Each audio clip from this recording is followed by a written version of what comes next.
వలసల విషయంలో అమెరికా ఉక్కుపాదం మోపుతోంది. ఇప్పటికే వలసదారుల విషయంలో కఠిన నిబంధనలను అమలు చేస్తూ చుక్కలు చూపిస్తోంది. సోషల్ మీడియా వేదికగా జాతి వ్యతిరేక పోస్టులు పెట్టినట్లు తేలితే no visa, no green card. అంతెందుకు చిన్న చిన్న తప్పులను కూడా డిపోర్ట్ చేస్తున్న వైఖరి అక్కడి భారతీయులలో ఆందోళన పెంచుతోంది.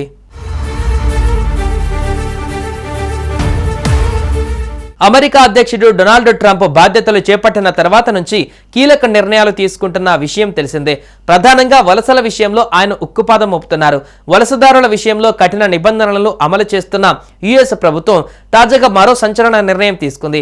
సోషల్ మీడియా వేదికగా జాతి వ్యతిరేక పోస్టులు పెట్టినట్లయితే ఆ విషయం తేలితే వారికి వీసాలు, గ్రీన్ కార్డు మంజూరు చేయబోమని అమెరికా అధికారులు వెల్లడించారు. విద్యార్థి వీసాలు మొదలుకొని గ్రీన్ కార్డ్స్ దరఖాస్తుదారుల వరకు అందరి సోషల్ మీడియా అకౌంట్లపైన నిఘా ఉంచడం జరుగుతుందని US citizenship and immigration services తెలిపింది.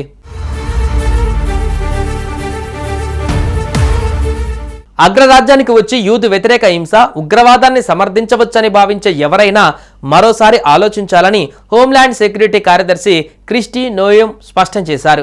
ఇలా తప్పుడు పోస్టులు పెట్టిన 300 మందికి గత నెలలో వీసాలు క్యాన్సిల్ చేసినట్లుగా విదేశాంగ కార్యదర్శి మార్కో రూబియో వెల్లడించారు.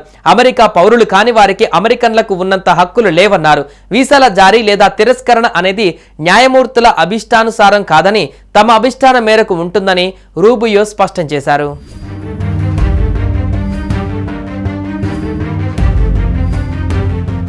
ఇక ఉగ్రవాద సంస్థలుగా అమెరికా వర్గీకరించిన Hamas, Palestinian Islamic jihadi, Lebanon, Hezbollah, Yemen హుతిల్లా వంటి గ్రూపులకు మద్దతు ఇస్తే వాటిని యూదు వ్యతిరేక చర్యలుగా భావిస్తామని అమెరికా తెలిపింది.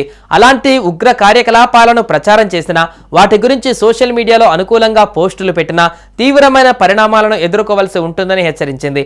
దీంతో అమెరికాలో చదువులు, H-1B పై ఉద్యోగం చేస్తున్న విదేశీయులు గందరగోళంలో పడ్డట్టు అయింది. సోషల్ మీడియా వ్యవహారాలలో జాగ్రత్త పడవలసిన దుస్థితి అమెరికాలో ఏర్పడిందని విదేశీయులు వాపోతున్నారు.